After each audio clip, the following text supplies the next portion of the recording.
We all get them, no matter how hard we try to avoid them, no matter how arrogant we are about never being fooled by such idiotic schemes. Those surveys, robocalls, emails, all looking so official because they have that stamp from various candidates.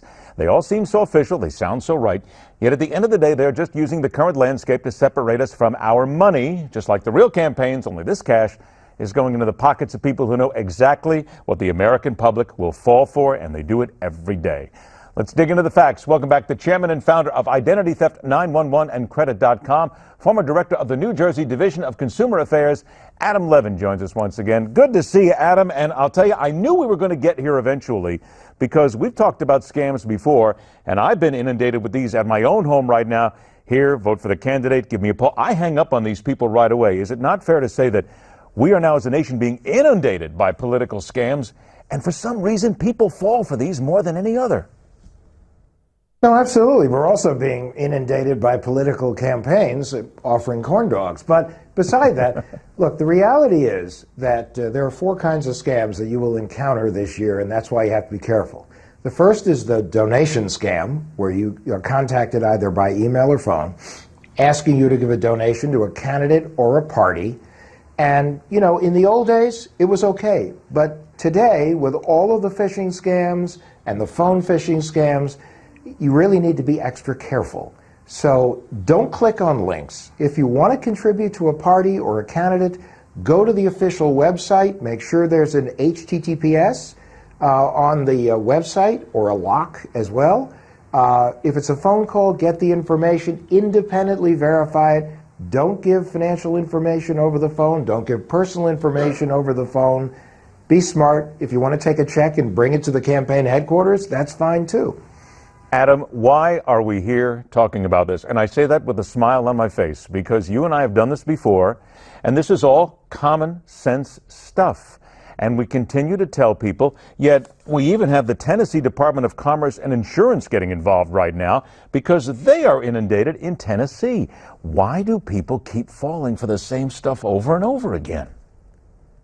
You know, there was a wonderful commercial about 2 years back that the Postal Service put on, and had a woman sitting in a subway or a bus, and a gentleman sat down next to her wearing a suit, raincoat, a briefcase, an umbrella, and he said, you know, I'm here to give you this check because you've been selected by an exiled ruler to get this check for us.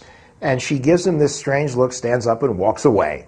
And the voiceover was, how come when they look you in the eye, you don't buy it? But when it's online, it sounds really good. And that's really the theories. We tend to still trust, even in the face of these donation scams. There's a re-registration scam where they call you and say, you know, you've been stricken from the voter rolls because you failed to vote last year. Some of us who take sleep medication really can't remember if we voted last year.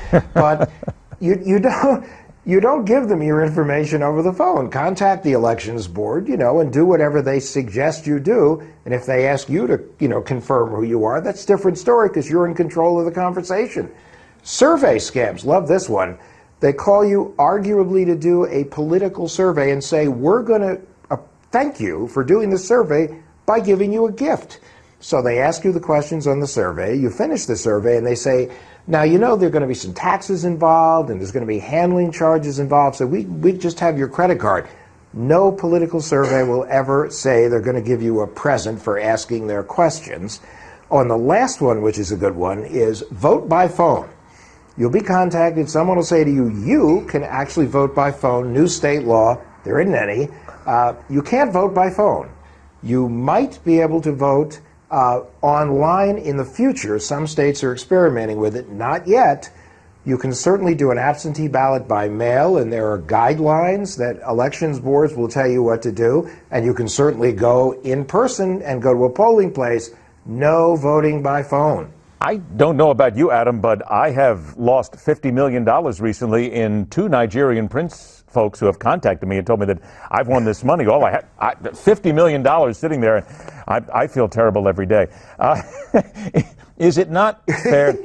I'm sure you've got it too. Look, here's something I do, and I only got 30 seconds left, but when it comes in the email, isn't it just as simple sometime? Put your cursor over the link that they have, and then look in the lower left of your computer, because it will tell you, it will give you an actual look at that link where it's going. It may say edberliner.com, but it's going to someplace that actually is in Nigeria. Just be smart and do this. Common sense stuff, yes? Most important thing is never click on a link, even if by some chance it's legitimate. Go to the real website. Go to whatever the real organization is, and then do whatever you want to do. Never click on a link and never authenticate yourself to anyone who contacts you, only when you're in control of the interaction. Remember, people, there are not Nigerian princes out there desperate to give you $50 million. It just doesn't happen, okay? Really? I know. I'm stunned as well. Adam Levin, always a pleasure, my friend. Thanks for joining us. A looming backfire to Donald Trump's plan on building a wall on the Mexican border. Next on The Hardline.